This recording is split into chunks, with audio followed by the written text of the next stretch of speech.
Hi hello ಎಲ್ಲರೂ ಹೇಗಿದ್ದೀರಾ? Welcome back to my YouTube channel.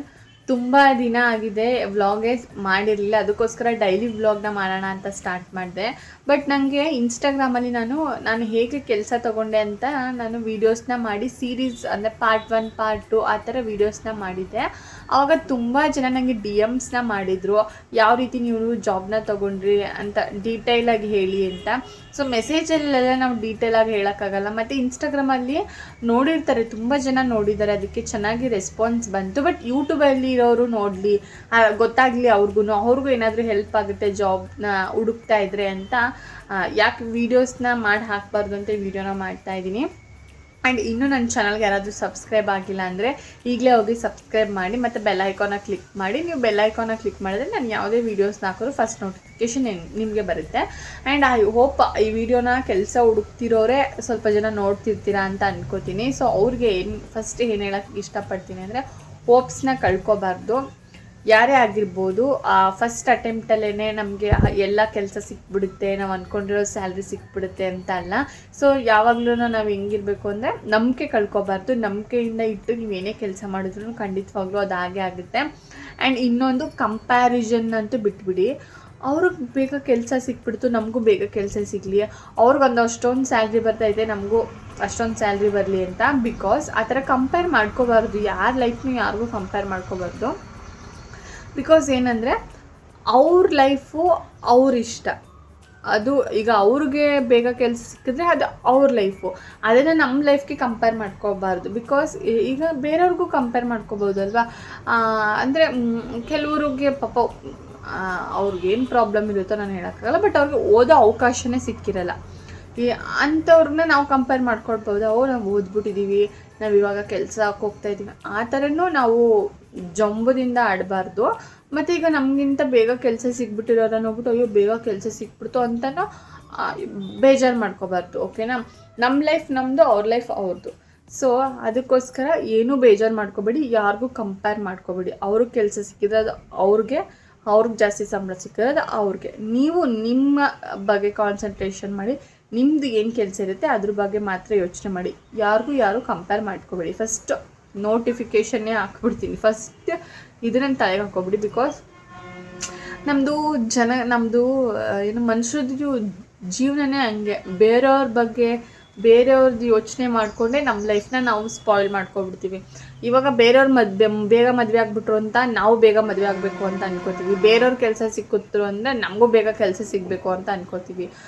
ಓದ ತಕ್ಷಣ ಕೆಲಸ ಸಿಗಬೇಕು ಅಂತೇನಿಲ್ಲ, ಕೆಲಸ ಸಿಕ್ಕ ತಕ್ಷಣ ಮದುವೆ ಆಗಬೇಕು ಅಂತ ಏನಿರಲ್ಲ ಅಲ್ವಾ. ಸೊ ಎಲ್ಲದಕ್ಕೂ ಒಂದು ಟೈಮ್ ಬರುತ್ತೆ, ಆವಾಗ ನಿಮಗೆ ಒಳ್ಳೇದಾಗೇ ಆಗುತ್ತೆ. ಸೊ ಹೋಪ್ಸ್ನ ಕಳ್ಕೊಬೇಡಿ. ನೀವು ಕೆಲಸ ಹುಡುಕ್ತಿದ್ರೆ ಈ ವಿಡಿಯೋಸಿಂದ ನಿಮಗೆ ಖಂಡಿತವಾಗ್ಲೂ ಹೆಲ್ಪ್ ಆಗುತ್ತೆ. ಸೊ ಕೊನೆವರೆಗೂ ಈ ವಿಡಿಯೋನ ನೋಡಿ. ನಾನು ಹೇಗೆ ಕೆಲಸ ತೊಗೊಂಡೆ ಅಂದರೆ, ಫಸ್ಟ್ ನಾನು MSc ಓದ್ತಾ ಇದ್ದೆ ಅಲ್ವಾ. MSc ಇನ್ನೊಂದು ಮಂತ್ ಇತ್ತು ಅನಿಸುತ್ತೆ ಎಕ್ಸಾಮ್ಗೆ. ಆವಾಗಲೇ ನಾನು ಯೋಚನೆ ಮಾಡೋಕ್ಕೆ ಸ್ಟಾರ್ಟ್ ಮಾಡಿದೆ, ವಾಟ್ ನೆಕ್ಸ್ಟ್. ನಾನು MSc ಆದಮೇಲೆ ನಾನು ಏನು ಮಾಡಬೇಕು. ಅಫ್ಕೋರ್ಸ್ ನಾನು ಕೆಲ್ಸಕ್ಕೆ ಹೋಗಲೇಬೇಕು. ಬಿಕಾಸ್ ನಾನು MScನ ಮನೇಲಿ ಅಪೋಸ್ ಮಾಡಿ ಓದಿದ್ದು. ನಾನು MSc ಓದಲೇಬೇಕು, ನಾನು MSc ಮಾಡಲೇಬೇಕು ಅಂತ ಫ್ರೀ ಸೀಟ್ ತೊಗೊಂಡು ಎಕ್ಸಾಮ್ ಬರೆದು ಅದರಲ್ಲಿ ಫ್ರೀ ಸೀಟ್ ತೊಗೊಂಡು ನಾನು MScನ ಮಾಡಿದ್ದು. ಸೊ ನನ್ನ ಮೈಂಡಲ್ಲಿ ನಾನು ಕೆಲ್ಸಕ್ಕೆ ಹೋಗಬೇಕು ಅಂತ ಇತ್ತು. ಅದಕ್ಕೋಸ್ಕರ ನಾನು ಏನು ಮಾಡಿದೆ ಅಂದರೆ, MScದು ಇನ್ನೊಂದು ಸ್ವಲ್ಪ ದಿನ ಇದೆ ಅನ್ನೋಗ್ಲೇ ನಾನು ಸರ್ಚ್ ಮಾಡೋಕ್ಕೆ ಸ್ಟಾರ್ಟ್ ಮಾಡಿದೆ. ಮೈಸೂರು ಸುತ್ತಮುತ್ತ ಕಾಲೇಜು, ಸ್ಕೂಲ್ಗಳು, ಮತ್ತು ನಂದು ಬಂದು KR ನಗರದಲ್ಲಿ ಯಾವ್ಯಾವ ಕಾಲೇಜ್ಗಳಿದೆ, ಯಾವ್ಯಾವ ಸ್ಕೂಲ್ಗಳಿದೆ ಎಲ್ಲನೂ ಲೀಸ್ಟ್ ಮಾಡಿಕೊಂಡೆ. ಆ್ಯಂಡ್ ಆ ನಂಬರ್ಸ್ಗಳನ್ನೆಲ್ಲ ನನ್ನ ಹತ್ರ ಇತ್ತು, ಸ್ಕ್ರೀನ್ಶಾಟ್ ತೊಗೊಂಡು ಇಟ್ಕೊಂಡಿದ್ದೆ. ನನಗೆ ಮುಗೀತು. ಆ ಮಧ್ಯದಲ್ಲಿ ನಾನು ಎಕ್ಸಾಮ್ಸ್ಗೂ ಓದ್ಕೋಬೇಕಲ್ವಾ, ಓದ್ಕೊಂಡು ಎಕ್ಸಾಮ್ಸ್ನೆಲ್ಲ ಮುಗಿಸ್ದೆ. ಇನ್ನೆರಡು ಎಕ್ಸಾಮ್ ಇತ್ತು. ಇನ್ನು ಒಂದು ಎಕ್ಸಾಮ್ ಇತ್ತು. ನಮಗೆ ಹೆಂಗೆ ಅಂದರೆ, ನಮ್ಮ ಮಹಾರಾಣೀಸ್ ಕಾಲೇಜಲ್ಲಿ ಒಂದು ಎಕ್ಸಾಮ್ಗೆ ಒಂದು 4 days 5 days ಗ್ಯಾಪ್ ಕೊಡ್ತಾರೆ. ಲಾಸ್ಟ್ ಎಕ್ಸಾಮ್ ಇತ್ತು, ಅದಕ್ಕೆ ಓದ್ಕೊಂಡು ಒಂದು ಸ್ಕೂಲ್ಗೆ ಇಂಟರ್ವ್ಯೂನ ನಾನು ಫೋನ್ ಮಾಡಿ ಕೇಳಿದ್ದೆ. ಫೋನ್ ಮಾಡಿ ಕೇಳಿರಲಿಲ್ಲ. ಆ್ಯಂಡ್ ಇದೊಂದು ಮಾಡಬೇಕು ನೀವು, ಏನು ಮಾಡಬೇಕು, ನಿಮ್ಮದು ಫ್ರೆಂಡ್ಸ್ ಸುತ್ತಮುತ್ತ ಇರ್ತಾರಲ್ಲ ಅವ್ರಿಗೆ ಇನ್ಫಾರ್ಮ್ ಮಾಡಬೇಕು, ನಾನು ಈ ಥರ ಜಾಬ್ನ ಸರ್ಚ್ ಮಾಡ್ತಿರ್ತೀನಿ, ನಿನ್ಗೇನಾದರೂ ಗೊತ್ತಿದ್ರೆ ಹೇಳು ಅಂತ ಅನ್ಬೇಕು. ನಾನು ಅದೇ ಥರ ಮಾಡಿದ್ದೆ. ನನ್ನ ಫ್ರೆಂಡ್ ಸೌಜನ್ಯ ಅಂತ, ಅವಳಿಗೆ ನಾನು ಇನ್ಫಾರ್ಮ್ ಮಾಡಿದ್ದೆ, ಹಿಂಗೆ ಕಣೆ ನಾನು ಜಾಬ್ನ ಹುಡುಕ್ತಾ ಇದ್ದೀನಿ, ನಾನು ಜಾಬ್ಗೆ ಹೋಗಲೇಬೇಕು ಕಣೆ, ಏನಾದರೂ ಈಗ ಬಿಕಾಸ್ ಅವಳು ಸ್ಕೂಲಲ್ಲಿ ವರ್ಕ್ ಮಾಡ್ತಾಯಿದ್ಲು, ಏನೋ ಸ್ಕೂಲಲ್ಲಿ ಕೆಲಸ ಮಾಡ್ತಿರೋದ್ರಿಂದ ಅವಳಿಗೆ ನಾನು ಇನ್ಫಾರ್ಮ್ ಮಾಡಿದ್ದೆ, ಈ ಥರ ಕಣೆ ಜಾಬ್ ಹುಡುಕ್ತಾ ಇದ್ದೀನಿ, ಏನಾದರೂ ವೇಕೆನ್ಸಿ ಇದ್ದರೆ ನನಗೆ ಇನ್ಫಾರ್ಮ್ ಮಾಡು, ಮಿಸ್ ಮಾಡಬೇಡ ಅಂತ ಒಂದು ಮೆಸೇಜ್ ಹಾಕಿದ್ದೆ. ಅವಳು BSc ಮುಗಿಸ್ಕೊಂಡು ಡೈರೆಕ್ಟ್ ಕೆಲ್ಸಕ್ಕೆ ಹೋಗ್ತಾಯಿದ್ಲು.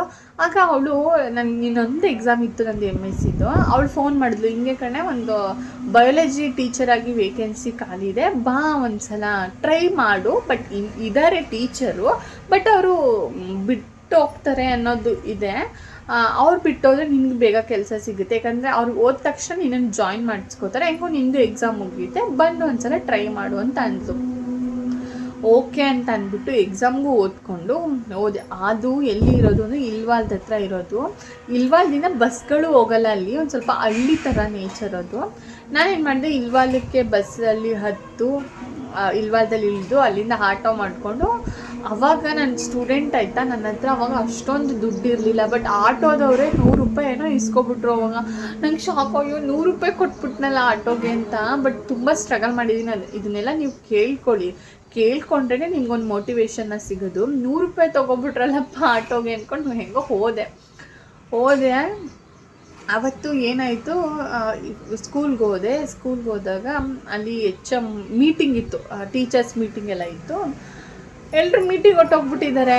ಆ ಮೀಟಿಂಗ್ ಹೊಟ್ಟೋದಾಗ ವೆಯ್ಟ್ ಮಾಡಿದೆ. ನನ್ನ ಫ್ರೆಂಡು ಪಾಪ ಮೆಸೇಜ್ ಮಾಡೋಳು, ಬೇಜಾರು ಮಾಡ್ಕೊಬೇಡ ಕಣೆ, ಮೀಟಿಂಗಲ್ಲಿ ಇದ್ದೀವಿ, ಒಂದು 5 ಮಿನಿಟ್ಸ್ ಬರ್ತೀವಿ, ಅಲ್ಲಿ ಟೀ ಕೊಡ್ತಾರೆ, ಟೀ ಕುಡಿ ಅಂತ ಅಂದರು. ಈಗ ನಾನು ಟೀ ಟೈಮ್ಗೆ ಹೋಗ್ಬಿಟ್ಟಿದ್ದೆ. ನಾನು ಟೀ ಕೊಟ್ಟರು, ಟೀ ಕುಡಿದೆ, ವೆಯ್ಟ್ ಮಾಡಿದೆ. ಆವಾಗ HM ಬಂದರು. ಅವರು ತುಂಬ ಒಳ್ಳೆಯವರು. HM ನಾನು ಈಗಲೂ ಅವ್ರಿಗೆ ತುಂಬ ಚೆನ್ನಾಗಿ ಟ್ರೀಟ್ ಮಾಡಿದ್ರು. ಯಾಕಂದರೆ ಫಸ್ಟ್ ಇಂಟರ್ವ್ಯೂ ಭಯ ಆಗುತ್ತೆ ಅಲ್ವಾ, ಬಟ್ ನಂಗೆ ಅವ್ರು ತುಂಬ ಚೆನ್ನಾಗಿ ಟ್ರೀಟ್ ಮಾಡಿದ್ರು. ಅವ್ರು ನನ್ನನ್ನು ಕರೆಸಿದಾಗ ಅವ್ರು ಏನು ಹೇಳಿದ್ರು, ಅವರು ಏನು, ಯಾಕಂದರೆ ನನ್ನ ಫ್ರೆಂಡ್ ಹೇಳಿದ್ಲು ಅನಿಸುತ್ತೆ, ಮುಂಚೆನೇ ಸ್ವಲ್ಪ ಆ್ಯಕ್ಟಿವ್ ಆಗಿದ್ದಾಳೆ, ಚೆನ್ನಾಗಿ ಓದ್ತಾಳೆ, ಏನು ಹೇಳಿದ್ಲೋ ಗೊತ್ತಿಲ್ಲ ನನಗೆ. ಬಟ್ ಅವ್ರಂದ್ರು, ನಾವು ತೊಗೋತೀವಿ ನಿಮ್ಮನ್ನು, ಬಟ್ ಇಲ್ಲಿರೋ ಟೀಚರ್ನ ನಾವು ತೆಗೆದಾಕಬೇಕು ಅಂತ ಅಂದ್ಕೊಂಡಿದ್ವಿ. ಇನ್ನು 2 ಮಂತ್ಸ್ ವೆಯ್ಟ್ ಮಾಡು, ಡೆಫಿನೆಟ್ಲಿ ನಾವು ಇಲ್ಲಿ ನಿನ್ನನ್ನು ತೊಗೋತೀವಿ ಅಂತ ಅಂದರು. 2 ಮಂತ್ಸ್ ವೆಯ್ಟ್ ಮಾಡಲಾ ಅಂತ ಮನ್ಸಲ್ಲಿ ಬೇಜಾರಾಗೋಯ್ತು. ಅಯ್ಯಪ್ಪ 2 ಮಂತ್ಸ್ ಏನು ಮಾಡಲಿ ನಾನು, ಏನು ಮಾಡಲಿ, 2 ಮಂತ್ಸ್ ವೇಸ್ಟ್ ಆಗಿಬಿಡುತ್ತಲ್ಲ ಅಂತ ಮೈಂಡ್ಸೆಟ್ ನನಗೆ. 2 ಮಂತ್ಸ್ ವೇಸ್ಟ್ ಆಗಿಬಿಡುತ್ತೆ ಅಂತ ಅವಾಗಲೇ. ಇನ್ನೂ ಎಕ್ಸಾಮೇ ಮುಗ್ದಿಲ್ಲ, ಇನ್ನೂ ರಿಸಲ್ಟೇ ಬಂದಿಲ್ಲ, 2 ಮಂತ್ಸ್ ವೇಸ್ಟ್ ಮಾಡಬೇಕಾ ನಾನು ಅಂತ. ಆವಾಗ ಓಕೆ ಮ್ಯಾಮ್ ಅಂತ ಅಂದ್ಬಿಟ್ಟು ಅವರು ತುಂಬ ಚೆನ್ನಾಗಿ ಮಾತಾಡ್ಸಿದ್ರು ನನ್ನ ಮ್ಯಾಮು. ಆ್ಯಂಡ್ ಅವರೇನೇ ನನಗೆ ಬಸ್ ಸ್ಟ್ಯಾಂಡ್ವರೆಗೂ ಬಿಟ್ಕೊಟ್ರು. ನೋಡು, ನೀನು ತೊಗೋತೀವಿ, ಇನ್ನು 3 ಮಂತ್ಸ್ ಅವ್ರು 2 ಮಂತ್ಸ್ ವೆಯ್ಟ್ ಮಾಡು, ನಾನು ಸೌಜನ್ಯಂಗೆ ಇನ್ಫಾರ್ಮ್ ಮಾಡ್ತೀನಿ, ನಾವು ತೊಗೋತೀವಿ ನಿನ್ನನ್ನು ಅಂತ ಅಂದು. ಓಕೆ, ನಾನು ಸಿಗುತ್ತಲ್ಲ ಬಿಟ್ಟು 2 ಮಂತ್ಸ್ ಆದರೂ ಪರವಾಗಿಲ್ಲ, ಸಿಗುತ್ತಲ್ಲ ಅಂದ್ಕೊಂಡು ಬಂದೆ. ಪಾಪ ಅವರೇ ನನಗೆ ಬಸ್ ಸ್ಟ್ಯಾಂಡ್ವರೆಗೂ ಬಿಟ್ಕೊಟ್ರು. ನಾನು, ನನ್ನ ಫ್ರೆಂಡು, ಅವರು ಮ್ಯಾಮು ಬಂದರು. ನನ್ನ ಫ್ರೆಂಡ್ಗೆ ಸ್ಕೂಟಿ ಕೊಟ್ಟಿದ್ರು ಅನಿಸುತ್ತೆ, ಅವಳೇ ನನಗೆ ಬಿಟ್ಲು ಅಂತ ಅನಿಸುತ್ತೆ, ಮರ್ತೋಗ್ಬಿಟ್ಟೈತೆ ನನಗೆ. ಅಲ್ಲಿಂದ ಹೊರಟು ಬಂದೆ ನಾನು. ಮತ್ತೆ ಆಟೋಗೆ ದುಡ್ಡು ಖರ್ಚಾಗಲಿಲ್ಲ ಅಂತ ಖುಷಿ, ಯಾಕಂದರೆ ಇತ್ತಿಂದ ಆಟೋದಲ್ಲಿ ಹೋಗಿದ್ದೆ, ಹತ್ತಿಂದ ಮ್ಯಾಮೇ ಬಿಟ್ಕೊಟ್ರಲ್ವ, ನನ್ನ ಫ್ರೆಂಡು ಮ್ಯಾಮು ಬಂದು ಅವಳೇ ಬಸ್ ಹತ್ತಿಸಿದ್ಲು. ಬಸ್ ಹತ್ಕೊಂಡು ಹೋದೆ. ಆಮೇಲೆ ಎಕ್ಸಾಮ್ ಇತ್ತು, ಎಕ್ಸಾಮ್ನ ಬರ್ದಾದ್ಮೇಲೆ ನನಗೆ ಬೇಜಾರು, ಅಯ್ಯೋ ಎಕ್ಸಾಮೇ ಮುಗ್ದೋಯ್ತಲ್ಲ, ಕೆಲಸ ತೊಗೊಬಿಡ್ಬೇಕು ಬೇಗ ಅಂತ ಅಂದ್ಕೊಂಡು ಏನು ಮಾಡಿದೆ, ಅವ್ರು ಹಂಗೆ ಹೇಳಿದ್ರು ಬೇರೆ ಕಡೆ ಸರ್ಚ್ ಮಾಡಿದೆ. ಅದಾದಮೇಲೆ ಎಕ್ಸಾಮ್ ಮುಗಿಸ್ಕೊಂಡು ಹಾಸ್ಟೆಲಲ್ಲಿ ಇದ್ದೆ ಅಲ್ವಾ ಮೈಸೂರಲ್ಲಿ, ಹಾಸ್ಟೆಲಿಂದ ನಮ್ಮೂರಿಗೆ ಶಿಫ್ಟ್ ಆಗಿಬಿಟ್ಟೆ ನಾನು. ಕೆಲಸ ಎಲ್ಲ ಇನ್ನೇನು ಓದೆಲ್ಲ ಮುಗೀತು, ಎಕ್ಸಾಮ್ ಎಲ್ಲ ಮುಗೀತು, ಸುಮ್ಮನೆ ಯಾರು ಹಾಸ್ಟೆಲ್ ಫೀಸ್ ಕಟ್ತಾರೆ ಅಂತ. ಬಿಕಾಸ್ ಹಾಸ್ಟೆಲ್ ಫೀಸ್ ಸ್ವಲ್ಪ ಎಕ್ಸ್ಪೆನ್ಸಿವ್ ಇತ್ತು ನನಗೆ. ಇವಾಗ ಏನು ಅನ್ಸಲ್ಲ, ಅಮೌಂಟ್ ಅಲ್ವಾ, ಓಕೆ ಇವಾಗ ಅರ್ನ್ ಮಾಡ್ತಿದ್ದೀವಲ್ಲ, ನಮ್ಗೆ ಇವಾಗೇನು ಅಷ್ಟು ಅನ್ಸಲ್ಲ. ಬಟ್ ಅವಾಗ ಅಯ್ಯೋ ಇಷ್ಟೊಂದು ಕೊಟ್ಟಿರಬೇಕಲ್ಲ ಒಂದು ಮಂತು. ಬಿಕಾಸ್ ಸ್ವಲ್ಪ ಫ್ಯಾಮಿಲೀಲಿ ಅಫ್ಕೋರ್ಸ್ ಯಾರೂ ದುಡ್ಡು ಇಟ್ಟಿರಲ್ಲ ಅಲ್ವಾ. ನನಗೂ ಸ್ವಲ್ಪ ಅಯ್ಯೋ ಸುಮ್ಮನೆ 1 ಮಂತ್ ಏನಕ್ಕೆ ವೇಸ್ಟ್ ಮಾಡೋದು ಫೀಸ್ನ ಅಂದ್ಬಿಟ್ಟು ನಾನೇನು ಮಾಡಿದೆ, ಶಿಫ್ಟ್ ಆಗಿಬಿಟ್ಟೆ. ನಾನು ನನ್ನ ಫ್ರೆಂಡ್ಸ್ ಎಲ್ಲರೂ ಶಿಫ್ಟ್ ಆಗಿಬಿಟ್ವಿ, ಅವ್ರವ್ರ ಮನೆಗೆ ಹೊರಟೋದ್ವಿ. ನನಗೆ ಭಯ ಸ್ಟಾರ್ಟ್ ಆಗೋಯ್ತು, ಏನು ಮಾಡೋದು, ರಿಸಲ್ಟ್ ನನಗೆ ಗೊತ್ತಿತ್ತು, ನಾನು ರಿಸಲ್ಟ್ ಪಕ್ಕಾ ಪಾಸ್ ಆಗ್ತೀನಿ, ಚೆನ್ನಾಗೇ ಸ್ಕೋರ್ ಮಾಡಿರ್ತೀನಿ ಅಂತ ನನಗೆ ಗೊತ್ತಿತ್ತು. ಬಿಕಾಸ್ ನನ್ನ ಫ್ರೆಂಡ್ಸ್ ಎಲ್ಲ ಚೆನ್ನಾಗಿ ಓದೋರು, ಅವ್ರ ಹತ್ರ ಎಲ್ಲ ನಾನು ಎಕ್ಸ್ಪ್ಲೇನ್ ಮಾಡಿಸ್ಕೋತಾ ಇದ್ದೆ ಚೆನ್ನಾಗಿ, ಎಲ್ಲ ಏನೇ ಡೌಟ್ಸ್ ಇದ್ರೂ ಕ್ಲಿಯರ್ ಮಾಡ್ಕೊಬಿಡ್ತಿದ್ದೆ. ನನ್ನ ಫ್ರೆಂಡ್ಸ್ ಸರ್ಕಲ್ ಚೆನ್ನಾಗಿತ್ತು, ಅವ್ರ ಹತ್ರ ಏನೇ ಡೌಟ್ ಇದ್ರೂ ಕ್ಲಿಯರ್ ಮಾಡ್ಕೊಬಿಟ್ಟು ಚೆನ್ನಾಗಿ ಎಕ್ಸಾಮ್ ಬರೀತಿದ್ದೆ, ಚೆನ್ನಾಗಿ ಮಾರ್ಕ್ಸ್ ಬರ್ತಾಯಿತ್ತು ನನಗೆ. ನನಗೆ ಗೊತ್ತಿತ್ತು ನಾನು ಪಾಸ್ ಆಗ್ತೀನಿ ಅಂತ. ಆಮೇಲೆ ನೆಕ್ಸ್ಟು ಮನೆಗೆ ಹೋದ್ನ, ಫುಲ್ ಭಯ ಸ್ಟಾರ್ಟ್ ಆಗೋಯಿತು. ಊರಿಗೆ ಬೇರೆ ಬಂದುಬಿಟ್ಟಿದ್ದೀನಿ, MSc ಮಾಡಿಬಿಟ್ಟಿದ್ದೀನಿ, ಕೆಲಸ ತೊಗೊಳ್ಳೇಬೇಕಲ್ಲಪ್ಪ, ಏನು ಮಾಡೋದು ಅಂತ ಫುಲ್ ದೇವ್ರನ್ನೆಲ್ಲ ಬೇಡ್ಕೋತಾ ಇದ್ದೆ. ಬೇಡ್ಕೊಂಡು ಏನು ಮಾಡಿದೆ, ನಮ್ಮ ಕೆ ಆರ್ ನಗರ ಕಾಲೇಜಲ್ಲಿ alpha college, bright college, Vasavi central school ಎಲ್ಲ ಕಾಲೇಜ್ಗೂ ಇಂಟರ್ವ್ಯೂ ಕೊಡಬೇಕು ಅಂತ ಫಿಕ್ಸ್ ಆಗಿಬಿಟ್ಟು ಕೂತ್ಕೊಂಡು ಆಲ್ಫಾ ಕಾಲೇಜ್ಗೆ ಇಂಟರ್ವ್ಯೂ ಕೊಟ್ಟೆ. ನಮ್ಮ ಕೆ ಆರ್ ನಗರದವ್ರು ನೋಡ್ತಿದ್ರೆ ಗೊತ್ತಿರುತ್ತೆ, ಆಲ್ಫಾ ಕಾಲೇಜು ನಮ್ಮ ಕೆ ಆರ್ ನಗರ ಕಾಲೇಜಲ್ಲೇ ಸ್ವಲ್ಪ ಸ್ಟ್ಯಾಂಡರ್ಡ್ ಕಾಲೇಜು. ನಾನು ಅಲ್ಲಿಗೆ ಕಾಲೇಜಿಗೆ ಸೇರ್ಕೋಬೇಕು ಅಂತ ಅಂದ್ಕೊಂಡು ಯಾಕೋ ಡ್ಯೂ ಟು ಸಮ್ ರೀಸನ್ ಸೇರ್ಕೊಳ್ಳಿಲ್ಲ. ಆವಾಗ ನಾನು ಅಲ್ಲಿ ನಂಬರ್ ತೊಗೊಂಡು ಗೂಗಲಲ್ಲಿ ಕಾಲ್ ಮಾಡಿದೆ. ಅಲ್ಲಿ ಒಬ್ಬರು ರಿಸೀವ್ ಮಾಡಿದ್ರು, ಸರ್ ಅನಿಸುತ್ತೆ. ರಿಸೀವ್ ಮಾಡಿದಾಗ ಬನ್ನಿ ನೀವು ಇಂಟರ್ವ್ಯೂಗೆ ಅಂದ್ಬಿಟ್ಟು ಒಂದು ಟಾಪಿಕ್ನ ಕೊಟ್ಟರು. ಅವರೇ ಕೊಟ್ಟರೆ ನಾನೇ ಚೂಸ್ ಮಾಡೋದನ್ನ ಗೊತ್ತಿಲ್ಲ. ಆ ಟಾಪಿಕ್ನ ಡೆಮೋ ಮಾಡಬೇಕಲ್ವ, ನಮ್ಮದು ಲೆಕ್ಚರರ್ ಇಂಟರ್ವ್ಯೂ ಅಟೆಂಡ್ ಮಾಡೋರಿಗೆ ಇಲ್ಲ ಟೀಚರ್ ಇಂಟರ್ವ್ಯೂ ಅಟೆಂಡ್ ಮಾಡೋರಿಗೆ ಗೊತ್ತಿರುತ್ತೆ, ಒಂದು ಡೆಮೋ ಕ್ಲಾಸ್ನ ಕೊಡಬೇಕಿತ್ತು. ನಾನು ಫುಲ್ಲು ಬರೆಯೋದು, ಮನೇಲಿ ಒಬ್ಬೊಬ್ಬಳೇ ಟೀಚ್ ಮಾಡೋದು, ಮಕ್ಕಳಿದ್ದಾರೆ ಅಂದ್ಕೊಳ್ಳೋದು, ಟೀಚ್ ಮಾಡೋದು, ಫುಲ್ಲು ಪ್ರಾಕ್ಟೀಸ್ ಮಾಡೋದು, ಏನೇನು ಡೌಟ್ಸ್ ಕೇಳ್ತಾರೆ ಅಂತ ನಾನೇ ಅಂದ್ಕೊಂಡು ಫುಲ್ಲು ಪಾಠ ಮಾಡೋದು. ನಾನು ಒಬ್ಬಳೇ ರೂಮಲ್ಲಿ ಪಾಠ ಮಾಡೋದು, ನನಗೆ ನಾನೇ ಟೀಚರ್ ಥರ ಆ್ಯಕ್ಟ್ ಮಾಡೋದು ಎಲ್ಲ ಮಾಡಿದೆ. ಎಷ್ಟು ಕಷ್ಟಪಟ್ಟಿದ್ದೀನಿ ಅಂದರೆ ನೋಡಿ, ನಿಮ್ಗಳಿಗೂ ಅಷ್ಟೇ, ಏನು ಎಲ್ಲ ಸ್ಟಾರ್ಟಿಂಗೇ ಸಿಕ್ಬಿಡಲ್ಲ, ಫುಲ್ ಕಷ್ಟಪಡಿ. ಏನು ಗೊತ್ತಾ, ಈಸಿಯಾಗಿ ಸಿಕ್ಕಿದ್ದು ಅಷ್ಟು ವ್ಯಾಲ್ಯೂ ಅಂತ ಅನಿಸಲ್ಲ. ಕಷ್ಟಪಟ್ಟು ನೀವು ತೊಗೋತಿರಲ್ಲ, ಅದರಲ್ಲೇ ನಿಮಗೆ ತುಂಬ ಖುಷಿ ಸಿಗೋದು. ನಾನು ಹಂಗೆ ತುಂಬ ವರ್ಕ್ ಮಾಡಿದೆ, ಓದೆ. ಎಷ್ಟು ಭಯ ಅಂತೀರಾ ನೀವು, ನಂಬ್ತಿರೋ ಬಿಡ್ತಿರೋ, ಅಷ್ಟು ಭಯ ಆಗಿತ್ತು ನನಗೆ ಅವತ್ತು. ನನ್ನ ಫ್ರೆಂಡ್ ಬಂದಿಲ್ಲ. ಇವಳ ಬಗ್ಗೆ ನಾನು ಹೇಳಲೇಬೇಕು. ನನ್ನ ಫ್ರೆಂಡ್ ಮಾನಸ ಅಂತ, ಅವಳು ನಮ್ಮೂರಲ್ಲಿದ್ದರು. ಅವಳನ್ನ ನಾನು ಬಾ ಅಂತ ಕರ್ಕೊಂಡು ಹೋದೆ. ಯಾಕಂದರೆ ಭಯ ಒಬ್ಳಿಗೆ, ಯಾಕಂದರೆ ನಾನು ಕೆ ಆರ್ ನಗರದಲ್ಲೆಲ್ಲ ಒಬ್ಬಳು ಓಡಾಡಲ್ಲ. ನಾನು ಓಡಾಡಿದ್ರೂ ಭಯ ನನಗೆ. ಏನಿಗೆ ಭಯ ಅಂದರೆ, ನನಗೆ ಫ್ರೆಂಡ್ ಇರಲೇಬೇಕು. ನಾನು ಎಲ್ಲಿಗೆ ಹೋದ್ರೂ ನನ್ನ ಜೊತೆ ಯಾರಾದರೂ ಇರಲೇಬೇಕು. ನಾನು ಒಬ್ಬೊಬ್ಬಳೇ ಎಲ್ಲಿಗೂ ಹೋಗಲ್ಲ. ಕೆಲವ್ರು ಅನ್ಕೋಬೋದು ಇವಳು MSc ಮಾಡಿದ್ದಾರೆ, ಕಾಲೇಜಿಗೆ ಪಾಠ ಮಾಡೋಕ್ಕೆ ಹೋಗ್ತಾರೆ, ಒಬ್ಬೊಬ್ಬರೇ ಹೋಗೋಕ್ಕೆ ಎದುರ್ಕೋತಾರೆ ಅಂತ. ಖಂಡಿತವಾಗ್ಲೂ ನಂಗೆ ಭಯ. ನಾನು ಎಲ್ಲೂ ಒಬ್ಬಳೇ ಹೋಗಲ್ಲ. ನನ್ನ ಫ್ರೆಂಡ್ಸ್ ಗೊತ್ತಿರುತ್ತೆ, ನಾನು ಎಲ್ಲೂ ಒಬ್ಬಳೇ ಅವ್ರು ಯಾರಾದರೂ ಇದ್ದರೆ ಮಾತ್ರ ನಾನು ಹೋಗೋದು. ನನ್ನ ಫ್ರೆಂಡ್ನ ಅವಳು ಏನಂದ್ರೆ, ಅವ್ಳಿಗೆ ಪಾಪು ಇತ್ತು. ಎಷ್ಟು ತಿಂಗಳು ಪಾಪು ಅದು, 6 ತಿಂಗಳನ್ನ 9 ತಿಂಗಳು ಪಾಪುನೋ ಬಿಟ್ಬಿಟ್ಟು ಕರ್ಕೊಂಡು ಬಂದಿದ್ದೀನಿ ಅವಳನ್ನ. ಅಂದರೆ ಅವಳ ತಂಗಿ ಇದ್ಲು, ನಮ್ಮ ಅಪ್ಪನ ಬಿಟ್ಬಿಟ್ಟು ನೀನು ಬಾ ಅಂತ ಹಿಂಸೆ ಮಾಡಿ ಪಾಪುನ ಮಲಗಿಸ್ಬಿಟ್ಟು ನೀನು ಬರಲೇಬೇಕು ಅಂತ. ನೋಡಿ ಅಷ್ಟು ಭಯ ನನಗೆ. ಅವಳನ್ನ ಕರ್ಕೊಂಡು ಹೋಗಿ ಸೀರೆ ಎಲ್ಲ ಉಟ್ಕೊಂಡು ಹೋಗಿದ್ದೀನಿ. ಸೀರೆ ಎಲ್ಲ ಉಟ್ಕೊಂಡು ಅವಳನ್ನ ಕರ್ಕೊಂಡು ಹೋದೆ.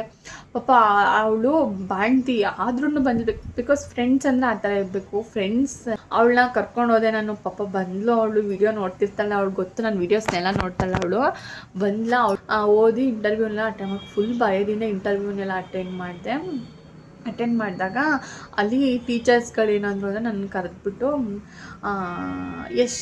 ಎಷ್ಟು ವರ್ಷ ಆಯಿತು ನೀವು ಓದಿದ್ದು ಮುಗಿಸಿ ಅಂತ ಅಂದರು. ನಾನು ಹೇಳಿದೆ, ಸರಿ ಇವಾಗ 1 ಮಂತ್ ಆಯಿತು. 1 ಮಂತು ಆಗಿರಲಿಲ್ಲ, ಸುಮ್ಮನೆ 1 ಮಂತ್ ಆಯಿತು ಅಂತ ಅಂದೆ. ಅವರಂದರು, ನೀವು ಇನ್ನೂ ಸ್ಕಿಲ್ಸ್ನ ಡೆವಲಪ್ ಮಾಡ್ಕೋಬೇಕು, ಇನ್ನೂ ಸ್ವಲ್ಪ ಪ್ರೊನೌನ್ಸಿಯೇಷನ್ ಎಲ್ಲ ಚೆನ್ನಾಗಿ ಮಾಡಬೇಕು, ಬಿಕಾಸ್ ಮಕ್ಕಳಿಗೆ ಸ್ವಲ್ಪ ಅಟ್ರಾಕ್ಟಿವ್ ಆಗೋ ಥರ ಇರಬೇಕು. ಟೀಚರ್ಸ್ ಅಂದರೆ ಸ್ಕಿಲ್ಸ್ ಇನ್ನೂ ಚೆನ್ನಾಗಿರಬೇಕು. ನಮ್ಗೆ ಆಲ್ರೆಡಿ ಟೀಚರ್ಸ್ ಎಲ್ಲರೂ ಇದ್ದಾರೆ, ಬಟ್ ನಾನು ಲ್ಯಾಬ್ಗೆ ಒಬ್ಬರು ಟೀಚರ್ ಬೇಕಿತ್ತು, ಅದಕ್ಕೋಸ್ಕರ ನಿಮ್ಮನ್ನು ನಾನು ಕರ್ಕೊಂಡೆ.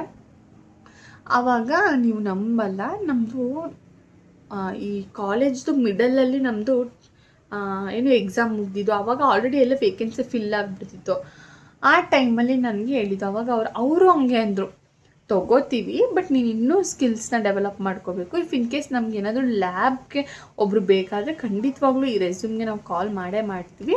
ಆ್ಯಂಡ್ ಅವ್ರು ಏನಂದರು, ಸರ್ರು ಇನ್ನೊಂದು ಸ್ವಲ್ಪ ಹೈಯರ್ ಎಜುಕೇಷನ್ನ ಮಾಡ್ಕೋ, ಬಿಕಾಸ್ ಮುಂದೆ ತುಂಬ ಡಿಮ್ಯಾಂಡ್ ಬರುತ್ತೆ ಎಜುಕೇಷನಲ್ಲಿ. ಇಷ್ಟು ಮಾಡಿದ್ರೆ, ಬರೀ MSc ಮಾಡಿದ್ರೆ ಸಾಕಾಗಲ್ಲ, ಇನ್ನೂ ನೀವೇನಾದ್ರೂ BEd KCET ಎಲ್ಲ ಕ್ಲಿಯರ್ ಮಾಡ್ಕೊ ಅಂತ ಅಂದರು. ನಾನು ಓಕೆ ಸರ್ ಅಂತ ಅಂದ್ಕೊಂಡು ಅವ್ರಿಗೆ ಥ್ಯಾಂಕ್ ಯು ಹೇಳ್ಬಿಟ್ಟು ಬಂದೆ. ಬಟ್ ಅವರು ನನಗೇನೆ ಎಷ್ಟು ಡಿಸಪಾಯಿಂಟ್ ಮಾಡಿದೆ, ಸ್ವಲ್ಪ ಸ್ಕಿಲ್ಸ್ನ ಇಂಪ್ರೂವ್ ಮಾಡ್ಕೊತ ಕಳಿಸಿದ್ರು. ಪಾಪ ನನ್ನ ಫ್ರೆಂಡು ನನಗೋಸ್ಕರ ವೆಯ್ಟ್ ಮಾಡ್ತಾಯಿದ್ಲು, ಅವಳನ್ನ ಕರ್ಕೊಂಡು ಬಂದೆ. ಅದಾದಮೇಲೆ ಬ್ರೈಟ್ PU ಕಾಲೇಜ್ಗೆ ಹೋದೆ. ಅಲ್ಲೂ ವೇಕೆನ್ಸಿ ಇರಲಿಲ್ಲ, ಕಳಿಸ್ಬಿಟ್ರು. ನೆಕ್ಸ್ಟು ವಾಸವಿಗೆ ಹೋದೆ. ನೋಡಿ, ವಾಸವಿ ಸೆಂಟ್ರಲ್ ಸ್ಕೂಲು ನಮ್ಮ ಕೆ ಆರ್ ನಗರದವ್ರು ಯಾರಾದರೂ ವಿಡಿಯೋ ನೋಡ್ತಾ ಇದ್ದರೆ ಗೊತ್ತಿರುತ್ತೆ ಅವ್ರಿಗೆ. 1 ಸೆಕೆಂಡ್, ಸಾರಿ, ಸ್ವಲ್ಪ ಡಿಸ್ಟರ್ಬ್ ಆಗೋಯಿತು, ಒಂದು ಕಾಲ್ ಬಂದಿತ್ತು. ಆಯಿತಾ. ನೆಕ್ಸ್ಟು ವಾಸವಿ, ನಮ್ಮ ಕೆ ಆರ್ ನಗರದವ್ರಿಗೆ ಗೊತ್ತಿರುತ್ತೆ, ವಾಸವಿ ಸ್ಕೂಲ್ಗೆ ಹೋಗ್ಬೇಕು, ವಾಸವಿ ಸೆಂಟ್ರಲ್ ಸ್ಕೂಲ್ ಅಂತ.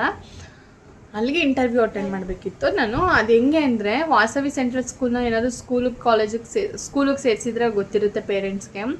ಅಲ್ಲಿ ಬಸ್ ಫೆಸಿಲಿಟೀಸ್ ಕಮ್ಮಿ ಆಯಿತು, ಅಲ್ಲಿ ಹೋಗೋದೇ ಇಲ್ಲ ಬಸ್ಗಳು, ಆಟೋ ಮಾಡ್ಕೊಂಡು ಹೋಗ್ಬೇಕು. ಇಲ್ಲೂ ಆಟೋ ದುಡ್ಡು ಖರ್ಚಾಗುತ್ತಲ್ಲ ಅಂತ ನನಗೆ ಬೇಜಾರು, ದುಡ್ಡು ಖರ್ಚಾಗ್ಬಿಡುತ್ತಲ್ಲ ಅಂತ ಹೆಂಗೋ ಆಟೋ ಮಾಡಿಕೊಂಡು ಹೋದಾಗ ಏನಾಯಿತು, ಅಲ್ಲಿ ಇಂಟರ್ವ್ಯೂ ತುಂಬ ಚೆನ್ನಾಗಿ ಮಾತಾಡಿದೆ, ಫುಲ್ ಇಂಗ್ಲೀಷಲ್ಲೇ ಮಾತಾಡಬೇಕು ಆಯ್ತು. ಅಲ್ಲೇನೋ ಮ್ಯಾನೇಜ್ ಅಂದರೆ ಅಲ್ಲಿ ಇದ್ದಿದ್ದು ಕ್ರಿಶ್ಚಿಯನ್ ಇರ್ತಾರಲ್ಲ ಆ ಮ್ಯಾಮು ಅಲ್ಲಿ HM ಆಗಿದ್ದು. ತುಂಬ ಚೆನ್ನಾಗಿ ಮಾತಾಡ್ಸಿದ್ರು, ನಾನು ತುಂಬ ಚೆನ್ನಾಗಿ ಮಾತಾಡಿದೆ. ಸ್ಕೂಲ್ ಮಾತ್ರ ತುಂಬ ಚೆನ್ನಾಗಿತ್ತು. ನಮ್ಮ ಕೆ ಆರ್ ನಗರದವ್ರು ಆಗಿದ್ದರೆ ಗೊತ್ತಿರುತ್ತೆ ವಾಸವಿ ಸೆಂಟ್ರಲ್ ಸ್ಕೂಲ್ ಎಷ್ಟು ಚೆನ್ನಾಗಿದೆ ಅಂತ. ತುಂಬ ಚೆನ್ನಾಗಿತ್ತಲ್ವಾ, ಅಟೆಂಡ್ ಮಾಡಿದೆ ಚೆನ್ನಾಗಿ. ಮತ್ತು ಅವರು ನನಗೊಂದು ಟೆಕ್ಸ್ಟ್ ಬುಕ್ ಕೊಟ್ಟರು, ನೀವು ನಂಬಲ್ಲ, 5th ಸ್ಟ್ಯಾಂಡರ್ಡ್ ಟೆಕ್ಸ್ಟ್ ಬುಕ್ ಕೊಟ್ಟರು ನನಗೆ. 5th ಸ್ಟ್ಯಾಂಡರ್ಡ್ ಟೆಕ್ಸ್ಟ್ ಬುಕ್ ಕೊಟ್ಬಿಟ್ಟು 10 ಮಿನಿಟ್ಸ್ ಟೈಮ್ ಕೊಡ್ತೀನಿ, ಇದನ್ನು ಬಂದು ನನಗೆ ನೀವು ಟೀಚ್ ಮಾಡಬೇಕು, ಮಕ್ಳಿಗೆ ಟೀಚ್ ಮಾಡಬೇಕು ಅಂತಲ್ಲ, ನನಗೆ ಟೀಚ್ ಮಾಡಬೇಕು, ಅಂದರೆ ಆ HMಗೆ ಟೀಚ್ ಮಾಡಬೇಕು ಅಂತ ಹೇಳಿದ್ರು ನನಗೆ. ಬಟ್ ನಾನು ಒಂದು 2-3 ಇಂಟರ್ವ್ಯೂನ ಅಟೆಂಡ್ ಮಾಡಿದ್ದೆ, ಸ್ವಲ್ಪ ಧೈರ್ಯ ಇತ್ತು ಮನಸ್ಸಲ್ಲಿ. ಹೋದೆ, ಅಲ್ಲೇ ಮಕ್ಕಳನ್ನೆಲ್ಲ ಟೀಚರ್ಸ್ನೆಲ್ಲ ನೋಡ್ತಾ ಇದ್ದೆ, ಸ್ವಲ್ಪ ಭಯ ಆಗ್ತಾಯಿತ್ತು. ಆದ್ರೂ ಕೂತ್ಕೊಂಡು ಎಲ್ಲ ಓದ್ಕೊಂಡು ಹೋಗಿ ಎಕ್ಸ್ಪ್ಲೇನ್ ನೀಟಾಗಿ ಮಾಡಿದೆ. ನಿಜವಾಗ್ಲೂ ತುಂಬ ಚೆನ್ನಾಗಿ ಮಾಡಿದೆ. ಅವ್ರು ಇಂಪ್ರೆಸ್ ಆಗಿ ನನ್ನ ಸೆಲೆಕ್ಟ್ ಮಾಡಿದರು. ಏನಂತ ಹೇಳಿದರು, ನಾನು ನಿಮ್ಮದು ಪರ್ಫಾಮೆನ್ಸ್ ನೋಡಬೇಕು, 3 days or 4 days ಬನ್ನಿ ನಮ್ಮ ಕಾಲೇಜ್ಗೆ ಅಂತ ಅಂದರು. ಆಮೇಲೆ ನಮ್ಮ ಮನೆ ಹತ್ರ ವ್ಯಾನ್ನು ಕೂಡ ನನಗೆ ಕಳಿಸಿದ್ರು. ಆಮೇಲೆ ಅವ್ರದ್ದು ವ್ಯಾನ್ ಡ್ರೈವರ್ಗೆ ಕಾಲ್ ಮಾಡಿ, ಯಾಕಂದರೆ ನಮ್ಮೂರಲ್ಲಿ ಸ್ವಲ್ಪ ಜನ ವಾಸವಿ ಸೆಂಟ್ರಲ್ ಸ್ಕೂಲ್ಗೆ ಹೋಗ್ತಾಯಿದ್ರು ಅನಿಸುತ್ತೆ, ಮಂಚನಹಳ್ಳಿಗೆ ಹೋಗ್ತಾಯಿದ್ರು ಅನಿಸುತ್ತೆ. ಹಂಗೇ ಇಲ್ಲೊಬ್ರು ಟೀಚರ್ನ ನಾವು ಸೆಲೆಕ್ಟ್ ಮಾಡಿದ್ದೀವಿ, ಅಲ್ಲೂ ಹೋಗಿ ಅವ್ರನ್ನ ಪಿಕ್ ಮಾಡಿ ಅಂತ ನಮ್ಮ ಮನೆ ಹತ್ರನೇ ವ್ಯಾನ್ನ ಕಳಿಸೋದಕ್ಕೂ ರೆಡಿ ಮಾಡಿದ್ರು ಆಯಿತಾ. ಅಂದರೆ ಅರ್ಥ ಮಾಡ್ಕೊಳ್ಳಿ, ಫುಲ್ ನಾನು ಸೆಲೆಕ್ಟ್ ಆಗಿದೆ ಆ ಸ್ಕೂಲ್ಗೆ, ಟೀಚರಾಗಿ, ಸೈನ್ಸ್ ಟೀಚರಾಗಿ ಸೆಲೆಕ್ಟ್ ಆಗಿದೆ. ಅದಾದಮೇಲೆ ನೀವು ನೋಡಿ ಎಷ್ಟು ಲಕ್ ಮ್ಯಾಟ್ರ್ ಆಗುತ್ತೆ ಅಂತ. ಮನೆಗೆ ಬಂದಮೇಲೆ ಅವ್ರು ನನಗೆ ಕಾಲ್ ಮಾಡಿದ್ರು, ಯಾರು HM, 3 o'clock ಅನ್ನೋಕ್ಕೆ ಕಾಲ್ ಮಾಡಿದ್ರು. ಅದಾದಮೇಲೆ ಬಂದು ನಾನು ಮನೆಗೂ ಹೇಳಿದೆ, ಸೆಲೆಕ್ಟ್ ಆಗಿದ್ದೀನಿ ಈ ಥರ, ನಾನು ವಾಸವಿ ಸೆಂಟ್ರಲ್ ಸ್ಕೂಲ್ಗೆ ಮನೆ ಹತ್ರನೇ ವ್ಯಾನ್ ಬರುತ್ತಂತೆ, ಇಷ್ಟು ಸ್ಯಾಲ್ರಿ ಅಂತೆಲ್ಲ ಹೇಳಿದ್ದೆ. ನಮ್ಮ ಅಮ್ಮಂಗೂ ಖುಷಿಯಾಗಿತ್ತು, ಬಿಕಾಸ್ ನಮ್ಮ ಅಮ್ಮಂಗೆ ನಾನು ಕೆಲಸಕ್ಕೆಲ್ಲ ಹೋಗ್ಬೇಕು ಅಂತಿತ್ತು. ಅದಾದಮೇಲೆ ಹಿಂಗೆ ಮಲಗಿದ್ದೀನಿ, ಒಂದು ಕಾಲ್ ಬಂತು, ಅದೇ HMದೇನೆ ಕಾಲ್ ಬಂತು. ಅವರದ್ದು ಬ್ಯಾಂಗ್ಳೂರಿಂದ, ಅಂದರೆ ಈ ಸ್ಕೂಲ್ ಮ್ಯಾನೇಜ್ಮೆಂಟಲ್ಲಿ ಇರ್ತಾರಲ್ವ ಅವರು, ಬ್ಯಾಂಗ್ಳೂರಿಂದ ಅವ್ರು ನಿಮ್ಮದು ಒಂದು ಸ್ವಲ್ಪ ಆನ್ಲೈನ್ ಇಂಟರ್ವ್ಯೂ ತೊಗೋಬೇಕಂತೆ ಅಂತ ಅಂದರು. ಭಯ ಆಗೋಯ್ತು ನನಗೆ, ಹಿಂಗೋ ಕೆಲಸ ಸಿಕ್ತು ಅಂತ ಬಂದಲ್ಲಪ್ಪ ಅಂದ್ಕೊಂಡು. ಅವರು ಓಕೆ ಮ್ಯಾಮ್, ವಿಡಿಯೋ ಕಾಲಲ್ಲಿ ಆನ್ಲೈನ್ ಇಂಟರ್ವ್ಯೂನ ತೊಗೋತೀವಿ ಅಂತ ಅಂದರು. ಓಕೆ ತೊಗೊಳ್ಳಿ, ನಾರ್ಮಲಾಗಿ ಕ್ಯಾಶುವಲ್ ಇಂಟರ್ವ್ಯೂ ಮಾಡ್ತಾರೆ, ಏನಾದರೂ ಕ್ವಶನ್ಸ್ನ ಕೇಳ್ತಾರೆ ಅಂದ್ಕೊಂಡ್ವಾ. ಅಲ್ಲೇ ವಿಡಿಯೋ ಕಾಲ್ನ ಆನ್ ಮಾಡಿದ್ವಿ. ವಿಡಿಯೋ ಕಾಲಲ್ಲಿ ಮೀಟಿಂಗ್ನ ತೊಗೊಂಡ್ರು. ನನಗೆ ಬ್ಯಾಂಗ್ಳೂರಿಂದ ಒಬ್ಬರು ಮ್ಯಾಮು ಎಲ್ಲನೂ ಸೆಲ್ಫ್ ಇಂಟ್ರಡಕ್ಷನ್ ಮಾಡಿಕೊಂಡ್ರು. ನಾನು ಆರಾಮಾಗೆಲ್ಲ ಸೆಲ್ಫ್ ಇಂಟ್ರಡಕ್ಷನ್ ಎಲ್ಲ ಮಾಡಿಕೊಂಡೆ. ನನಗೆ ನೀವು ನಂಬ್ತಿರೋ ಬಿಡ್ತಿರೋ ಆಗ ತುಂಬ ಭಯ ಆಯಿತು. ಒಂದು ಬೇಸಿಕ್ ಕ್ವಶನ್ ಕೇಳೋದ್ರು ಅಷ್ಟೇ, ಬೇಸಿಕ್ ಕ್ವಶನ್ನು ನಮ್ಮ ಸೈನ್ಸಲ್ಲದು. ಬಟ್ ನಂಗೆ ಆ ಮೂಮೆಂಟಲ್ಲಿ ಭಯಕ್ಕೆ ನಾನು ಎಕ್ಸ್ಪ್ಲೇನ್ ಮಾಡಿದೆ, ಬಟ್ ಕ್ಲಿಯರಾಗಿ ಎಕ್ಸ್ಪ್ಲೇನ್ ಮಾಡಲಿಲ್ಲ. ಸೊ ಅವ್ರಿಗೆ ಏನು ಅನಿಸ್ತೋ ಏನೋ ಗೊತ್ತಿಲ್ಲ ನನಗೆ.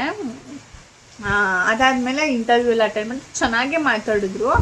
ಬಟ್ ನಾನು ಆ ಬೇಸಿಕ್ ಕ್ವಶನ್ ಎಲ್ಲಿ ನರ್ವಸ್ ಆದೆ ಅವಾಗ ಅವ್ರಿಗೆಲ್ಲೋ, ಏಕೆಂದರೆ ನೀವು ನಂಬ್ತಿರೋ ಬಿಡ್ತಿರೋ, ಇದು ಕಂಪನಿಯಲ್ಲಿ ಒಂದು ಕೆಲಸ ಮಾಡೋದಾಗಿರ್ಬೋದು, ಇಲ್ಲ ಹಾಸ್ಪಿಟ್ಲಲ್ಲಿ ಕೆಲಸ ಮಾಡೋದು, ಈ ಥರ ಆದರೆ ಓಕೆ ಕಲ್ತ್ಕೋತಾಳೆ ಕೆಲಸನ ಅಂತ ಅಂದ್ಬಿಡ್ತಾರೆ. ಬಟ್ ನಮ್ಮದು ಹೆಂಗೆ ಅಂದರೆ ಟೀಚರು, ನಾವು ಟೀಚ್ ಮಾಡಬೇಕು ಅಂದರೆ ನಾವು ಫುಲ್ ಕಂಪ್ಲೀಟಾಗಿ ನಾವು ಥರ ಹೋಗಿರಬೇಕು. ಬಿಕಾಸ್ ನಮ್ಮನ್ನು ನಂಬ್ಕೊಂಡು ಮಕ್ಕಳೆಲ್ಲ ಇರ್ತಾರೆ ಅಲ್ವಾ. ಈಗ ಒಬ್ಬರು ಡಾಕ್ಟ್ರ್ ಆಗಬೇಕು, ಒಬ್ಬರು ಟೀಚರ್ ಆಗಬೇಕು, ಒಬ್ಬರು ಇಂಜಿನಿಯರ್ ಆಗಬೇಕು, ಇಲ್ಲ ಏನೇ ಕೆಲ್ಸಕ್ಕೆ ಹೋಗ್ಬೇಕಾದ್ರೂ ಅದು ಟೀಚರ್ ಒಬ್ಬರಿಂದನೇ ಕಾರಣ. ಬಿಕಾಸ್ ಅವರು ಹೇಳ್ಕೊಡ್ಬೇಕು ಅಲ್ವಾ. ಫುಲ್ ಡಿಸ್ಟರ್ಬೆನ್ಸು, ಮಳೆ ಎಲ್ಲ ಬರ್ತಾಯಿದೆ. ನೋಡೋಣ, ಕಂಪ್ಲೀಟ್ ಮಾಡಿಬಿಡೋಣ ವಿಡಿಯೋನ, ಓಕೆನಾ. ಹಂಗೆ ಇಂಟರ್ವ್ಯೂನೆಲ್ಲ ತೊಗೊಂಡ್ರು, ಬೇಸಿಕ್ ಕ್ವಶನ್ ಕೇಳಿದ್ರು. ನನಗೆ ನರ್ವಸ್ ಆಗೋಯ್ತು. ಅಲ್ಲಿ ಸ್ವಲ್ಪ ಏನೋ ನರ್ವಸ್ ಆಗೋ ಥರ ಮಾತಾಡ್ಬಿಟ್ಟೆ. ಅದಾದಮೇಲೆ ವೀಡಿಯೋ ಕಾಲೆಲ್ಲ, ಮೀಟಿಂಗ್ ಎಲ್ಲ ಮುಗೀತು. ಅದಾದಮೇಲೆ HM ಕಾಲ್ ಮಾಡಿದ್ರು ನನಗೆ. ಅದೇ ಮ್ಯಾನೇಜ್ಮೆಂಟ್ ಅವರೊಬ್ಬರು ಕಾಲ್ ಮಾಡಿದ್ರೆ, ಅವರು ನನ್ನನ್ನು ಬೇಡ ಅಂತ ಅಂದ್ರಂತೆ, ಸೆಲೆಕ್ಟ್ ಮಾಡಬೇಡಿ ಆ ಥರ ಅಂದ್ರಂತೆ. ನನಗೆ ಎಷ್ಟು ಬೇಜಾರಾಯಿತು ಅಂದರೆ ನೀವು ನಂಬಲ್ಲ. ಒಂದು ಯಾವ ಇಂಟರ್ವ್ಯೂನು ಅಟೆಂಡ್ ಮಾಡಬಾರ್ದು ಇನ್ನು ಅನ್ನೋ ಥರ ಆಗ್ಬಿಡ್ತು ನನಗೆ. ಅಷ್ಟು ಫುಲ್ ಖುಷಿಯಿಂದ ಮನೆಗೆಲ್ಲ ಹೇಳ್ಬಿಟ್ಟಿದ್ದೀನಿ ಹಂಗಂತ. ಬಟ್ ನಾನು ಕಳ್ಕೊಳ್ಳಿ, ಅದಕ್ಕೋಸ್ಕರ ಕೊನೆವರೆಗೂ ವಿಡಿಯೋ ನೋಡಿ ಅಂತ ಅಂದಿದ್ದು. ಓಪ್ಸ್ನ ಕಳ್ಕೊಳ್ಳೇಬಾರ್ದು ನಾವು. ಫುಲ್ಲು ಓಕೆ ಇದಾಗಲಿಲ್ಲ ಅಂದ್ರೆ ಪರವಾಗಿಲ್ಲ, ಬೇರೆ ಕಡೆ ಸಿಗುತ್ತೆ ಅನ್ನೋ ಓಪಲ್ಲಿ ಇರಬೇಕು. ನಂಗೆ ಹಂಗೆ ಬೇಜಾರಾಗೋಯ್ತು. ಓಕೆ ಅಂದ್ಬಿಟ್ಟು ಸುಮ್ಮನೆ ಅದೇ ನಾನು ಹೇಳಿದ್ನಲ್ಲ, ಆಲ್ಫಾ ಕಾಲೇಜ್ಗೆ ನನ್ನ ಫ್ರೆಂಡ್ನ ಕರ್ಕೊಂಡೋಗಿದ್ದೆ. ಪಾಪ ಅವಳು ಬಂದಿದ್ಲು ನನ್ನ ಹತ್ರ ಅಂತ. ಅದಾದಮೇಲೆ ಅವಳು ಏನಂದ್ಲು, ಅಲ್ಲೇ ನೀನು ಗೂಗಲಲ್ಲಿ ಹಿಂಗೆ ಮೈಸೂರು ಕಾಲೇಜ್ಗಳಲ್ಲಿ ನೋಡು ಅಂತ ಅಂದ್ಲು. ಹಿಂಗೆ ನೋಡ್ತಾ ಇರಬೇಕಾದ್ರೆ ನಾನು ಇವಾಗ ವರ್ಕ್ ಮಾಡ್ತಾ ಇದ್ನಲ್ಲ, ಆ ಕಾಲೇಜ್ದು ಕಾಂಟ್ಯಾಕ್ಟ್ ನಂಬರ್ ಸಿಕ್ತು. ಕಾಂಟ್ಯಾಕ್ಟ್ ಮಾಡಿದೆ. ಅವರಂದರು ಬನ್ನಿ ಇಂಟರ್ವ್ಯೂಗೆ ಅಂತ ಅಂದರು. ಹೋದೆ. ಅಲ್ಲೂ ಅಷ್ಟೇ ಒಂದು ಟಾಪಿಕ್ನ ತೊಗೊಂಡು ಫುಲ್ ನಾನು ಏನು ಅಂದ್ಕೊಂಡಿದ್ದೇನೆ, ಫುಲ್ ಯಾವುದೇ ಕಾರಣಕ್ಕೂ ಏನೇ ಕ್ವಶನ್ ಕೇಳಿದ್ರು ನರ್ವಸ್ ಆಗಬಾರ್ದು, ಫುಲ್ ತರೋಗಿ ಪ್ರಿಪೇರ್ ಆಗಬೇಕು. ಬಿಕಾಸ್ ಎಲ್ಲ ಗೊತ್ತಿರುತ್ತೆ, ಏನಕ್ಕೆ ನಾವು ಭಯ ಪಡಬೇಕು ಅನ್ನೋ ಒಂದು ಕಾನ್ಫಿಡೆಂಟ್ ಬಂದ್ಬಿಡ್ತು ನನ್ನ ಮೈಂಡಲ್ಲಿ. ಹೋದೆ. ಅವತ್ತು ಯಾವಾಗ ಅನಿಸುತ್ತೆ, ಶುಕ್ರವಾರನ ಗುರುವಾರನ ಅನಿಸುತ್ತೆ. ಹೋದೆ, ಅಟೆಂಡ್ ಮಾಡಿದೆ. ಡೆಮೋನು ಕೊಟ್ಟೆ. ಅದು ಸ್ಟೂಡೆಂಟ್ಸ್ ಮುಂದೆ ಡೆಮೋನು ಕೊಟ್ಟೆ. ಅಲ್ಲಿ ಪ್ರಿನ್ಸಿಪಲ್ಲು ಕೂತಿದ್ರು. ನಾನು ಹೋಗಿದ್ದು ಪ್ಯಾರಾಮೆಡಿಕಲ್ ಕಾಲೇಜ್ಗೆ ಅಲ್ವಾ, ಪ್ರಿನ್ಸಿಪಲ್ಲು ಸ್ಟೂಡೆಂಟ್ಸ್ ಎಲ್ಲ ಕೂತಿದ್ರು. ಮಾಡಿದೆ ಆ್ಯಂಡ್ ಅಲ್ಲಿ ಸೆಲೆಕ್ಟ್ ಆದೆ. ನಾನು ಸೆಲೆಕ್ಟ್ ಆದಾಗ ನಂದು ಸ್ಯಾಲ್ರಿ ಎಲ್ಲ ಎಷ್ಟು ಅಂತೆಲ್ಲ ಹೇಳಿದ್ರು. ಅಲ್ಲಿ ಸೆಲೆಕ್ಟ್ ಆದೆ. ಹೀಗೆ ನನಗೆ ಅವಾಗ ಸ್ಟೋರೇಜ್ ಜಾಸ್ತಿ ಆಗಿಬಿಡ್ತು. ಇವಾಗ ನಾನು ಸ್ಟೋರೇಜ್ನ ಡಿಲೀಟ್ ಮಾಡೋಕ್ಕೆ ಹೋದಾಗ ನೋಡಿದೆ, ಲಾಸ್ಟ್ ವೀಡಿಯೋದಲ್ಲೂ ಇದೇ ಡ್ರೆಸ್ ಹಾಕ್ಕೊಂಡು ವೀಡಿಯೋ ಮಾಡಿದ್ದೀನಿ. ನಂಗೆ ಗೊತ್ತೇ ಇಲ್ಲ.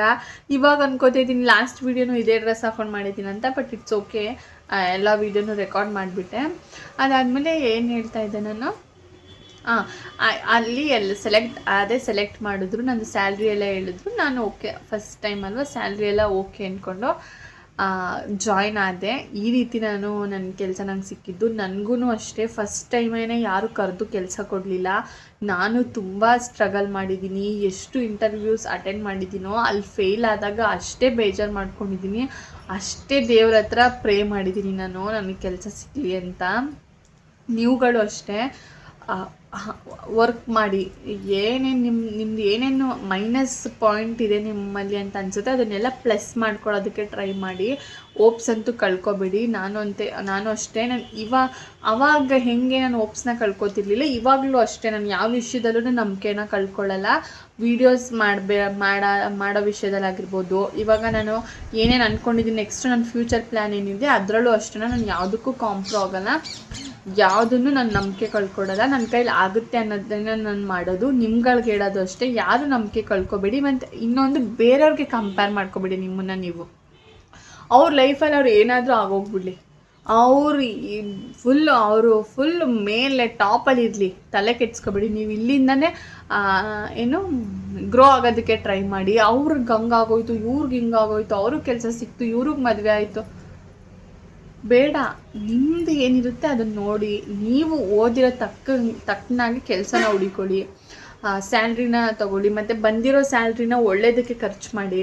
ಅದನ್ನು ಹೇಳ್ತೀನಿ. ನೆಕ್ಸ್ಟ್ ನಂದು ಜಾಬ್ ಸಿಕ್ಕಾದ್ಮೇಲೆ ನೀವು ಅನ್ಕೋಬೋದು ಕೆಲಸ ಸಿಕ್ಕ ತಕ್ಷಣ ನಮ್ಮ ಲೈಫ್ ಸೆಟಲ್ ಅಂತ. ನೋ, ಕೆಲಸ ಸಿಕ್ಕಿದ್ಮೇಲೆ ತುಂಬ ಟಾಸ್ಕ್ಗಳಿರುತ್ತೆ. ನೀವು ಮಕ್ಳಿಗೆ ಚೆನ್ನಾಗಿ ಪಾಠ ಹೇಳ್ಕೊಡ್ಬೇಕು, ಅಲ್ಲಿರೋ ಕೊಲೀಗ್ಸ್ಗಳಿಗೆ ಹೊಂದ್ಕೊಂಡು ಹೋಗಬೇಕು, ನೀವು ಕೂತ್ಕೊಂಡು ಓದಬೇಕು. ಬಿಕಾಸ್ ನಮ್ಮದು ಟೀಚಿಂಗ್ ಪ್ರೊಫೆಷನ್ ಅಲ್ವಾ, ಸ್ವಲ್ಪ ಎಲ್ಲನೂ ಓದಬೇಕು ನಾವು. ಬಟ್ ನಂಬಿ ನೀವೇನಾದರೂ ಟೀಚರ್ ಆಗೋದಕ್ಕೆ ಟ್ರೈ ಮಾಡ್ತಿದ್ದೀರಾ, ಇಲ್ಲ ಲೆಕ್ಚರರ್ ಆಗಬೇಕು ಅಂತ ಟ್ರೈ ಮಾಡ್ತಿದ್ದೀರಾ ಅಂದರೆ ನಿಮ್ಮದು ಒಂಥರ ಬೆಸ್ಟ್ ಜಾಬ್ ಅಂತ ಅನಿಸುತ್ತೆ. ಯಾಕಂದರೆ ಅಷ್ಟು ಚೆನ್ನಾಗಿರುತ್ತೆ ಆ ಜಾಬು. ನನ್ನ ಪ್ರಕಾರ ನಾನು ಆ್ಯಸ್ ಎ ಟೀಚರಾಗಿ ಹೇಳ್ತಾ ಇದ್ದೀನಿ, ಜಾಬ್ ಕೊಡೋ ಖುಷಿನ ನಿಮಗೆ ಯಾರೂ ಕೊಡೋಲ್ಲ ಅಂತ ಅನಿಸುತ್ತೆ. ಬಿಕಾಸ್ ಏನಂದ್ರೆ ನನಗೆ ನನ್ನ ಮಕ್ಳಿಗೆ ತುಂಬ ಸ್ಟ್ರಿಕ್ಟ್ ಫಾಲೋ ಮಾಡ್ತೀನಿ. ಹಿಂಗೆ ಇರಬೇಕು ಮಕ್ಕಳು, ಹಾಗೆ ಇರಬೇಕು ಅಂತ. ಅದಿರಬೇಕು. ಟೀಚಿಂಗ್ ನೀವು ಹೋಗ್ತಾ ಇದ್ದೀರಾ ಅಂದರೆ ಮಕ್ಕಳಿಗೆ ಬುದ್ಧಿ ಹೇಳೋ ಕೆಪಾಸಿಟಿ ನಿಮಗಿರಬೇಕು. ಮಕ್ಕಳಿಗೆ ಕೆಲವ್ರು ಅಂತಾರೆ ಮಕ್ಕಳಿಗೆ ಯಾವಾಗಲೂ ಬೈಬೇಕಾ, ಪ್ರೀತಿಯಿಂದನೂ ಹೇಳ್ಬೋದು. ಬಟ್ ಯಾರಿಗೆ ಹೆಂಗೆ ಹೇಳಬೇಕು, ಈಗ ಒಂದು ಸಲ ಪ್ರೀತಿನ ಹೇಳ್ತೀವಿ, 2 ಸಲ ಪ್ರೀತಿನ ಹೇಳ್ತೀವಿ, 3ನೇ ಸಲ ನೀವು ಅವ್ರಿಗೆ ಚಾರ್ಜ್ ತೊಗೊಳ್ಳೇಬೇಕು. ಇದನ್ನೆಲ್ಲ ನಾನು ನೆಕ್ಸ್ಟ್ ವೀಡಿಯೋದಲ್ಲಿ ಹೇಳ್ತೀನಿ. ಇವಾಗ ನಾನು ಹೇಗೆ ಕೆಲಸ ತೊಗೊಂಡೆ ಅಂತ ಹೇಳಿದೆ. ಐ ಹೋಪ್ ನಿಮ್ಮೆಲ್ರಿಗೂ ಹೆಲ್ಪ್ ಆಗುತ್ತೆ ಅಂತ ಅನ್ಕೋತೀನಿ. ನಾನು ಪದೇ ಪದೇ ಹೇಳ್ತಿದ್ದೀನಿ ಈ ವಿಡಿಯೋದಲ್ಲಿ. ಯಾರೂ ಹೋಪ್ನ ಕಳ್ಕೊಬೇಡಿ, ನಂಬಿಕೆ ಇಡಿ, ಸಿಗುತ್ತೆ. ವರ್ಕ್ ಮಾಡಿ, ಹಾರ್ಡ್ ವರ್ಕ್ ಮಾಡಿ. ಏನಕ್ಕೆ ಸಿಗಲ್ಲ? ಈಗ ನನಗೆ ಸಿಕ್ಕಿರೋದು ಕೆಲಸ ನಿಮಗೇನಕ್ಕೆ ಸಿಗಲ್ಲ ಅಲ್ವಾ? ಈಗ ಬೇರೆಯವ್ರಿಗೆ ಸಿಕ್ಕಿರೋ ಕೆಲಸ ನನಗೇನಕ್ಕೆ ಸಿಗಲ್ಲ? ನಮ್ಮದ್ರಲ್ಲಿ ಏನೋ ಮೈನಸ್ ಇರುತ್ತೆ, ಅದನ್ನು ಪ್ಲಸ್ ಮಾಡ್ಕೋಬೇಕು. ನಾವು ಚಾಲೆಂಜಿಂಗಾಗಿ ತೊಗೋಬೇಕು. ಏನೇ ಇದ್ರೂ ನಾವೇ ಫೇಸ್ ಮಾಡಬೇಕು. ಸೊ ಇದಕ್ಕೋಸ್ಕರ ವೀಡಿಯೋ ಮಾಡಿದೆ. ಇದಾಗಿತ್ತು ಇವತ್ತಿನ ವೀಡಿಯೋ. ಸೊ ನೀವುಗಳು ಅಷ್ಟೇ ತುಂಬ ಕಷ್ಟಪಡಿ. ಜೀವನದಲ್ಲಿ ಕಷ್ಟಪಟ್ಟರೆ ಅಲ್ವಾ ಒಂದು ವ್ಯಾಲ್ಯೂ ಸಿಗೋದು. ಎಲ್ಲ ಈಸಿಯಾಗಿ ಸಿಕ್ಬಿಟ್ರೆ ಏನು ಅಂತ ಅನ್ಸಲ್ಲ. ಅದರಲ್ಲಿ ಏನು ವ್ಯಾಲ್ಯೂನೇ ಇರಲ್ಲ. ಈಸಿಯಾಗಿ ಸಿಕ್ಬಿಟ್ರೆ ಎಲ್ಲದಕ್ಕೂ ಕಷ್ಟಪಟ್ಟು ನೀವು ತೊಗೊಂಡಾಗಲೇ ಅದಕ್ಕೆ ಒಂದು ಬೆಲೆ ಇರೋದು, ಮತ್ತು ಆ ಬೆಲೆ ನಿಮಗೆ ಗೊತ್ತಾಗೋದು. ಈಗ ಯಾವುದೋ ಒಂದು ವಸ್ತುನೇ, ಫಾರ್ ಎಕ್ಸಾಂಪಲ್ ಒಂದು ಗೋಲ್ಡ್ ಅಂತ ಅಂದ್ಕೊಳ್ಳಿ. ನಿಮ್ಗೆ ಯಾರೋ ಒಬ್ಬರು ಕೊಡಿಸ್ಬಿಟ್ರೆ ಅಷ್ಟು ನಿಮ್ಗೆ ಅದ್ರ ಬಗ್ಗೆ ಬೆಲೆ ಗೊತ್ತಿರಲ್ಲ. ನೀವೇ ಕಷ್ಟಪಟ್ಟು ದುಡ್ದು ಅದರಿಂದ ನೀವು ಗೋಲ್ಡನ್ನ ತೊಗೊಂಡ್ರೆ ಅದನ್ನು ಕಳ್ಕೊಳ್ಳೋಕ್ಕೆ ಹೋಗೋದೇ ಇಲ್ಲ, ಕಳ್ಕೊಳ್ಳೋಕ್ಕೆ ಹೋಗಲ್ಲ ನೀವು. ಬಿಕಾಸ್ ಅಷ್ಟು ವ್ಯಾಲ್ಯೂ ನಿಮಗೆ ಗೊತ್ತಿರುತ್ತೆ. ಸೊ ಎಲ್ಲಾದ್ರೂ ಅಷ್ಟೇ, ಕೆಲಸ ಆಗಿರ್ಬೋದು, ಏನೇ ಆದ್ರೂ ಅಷ್ಟೇ ತುಂಬ ಕಷ್ಟಪಟ್ಟು ಪಡ್ಕೊಂಡ್ರೆ ಏನಾದರೂ ಬೆಲೆ ಗೊತ್ತಿರುತ್ತೆ, ಮತ್ತು ಆ ಕೆಲಸದ ಬಗ್ಗೆ ಅಷ್ಟೇ ಗೌರವ ಇರುತ್ತೆ. ಸೊ ನೀವುಗಳು ಅಷ್ಟೇ ಎಲ್ಲೂ ಹೋಪ್ಸ್ನ ಕಳ್ಕೊಬೇಡಿ. ನಿಮ್ಗೆ ಆದಷ್ಟು ಬೇಗ ಕೆಲಸ ಸಿಗಲಿ ಅಂತ ಅನ್ಕೋತೀನಿ. Thank you.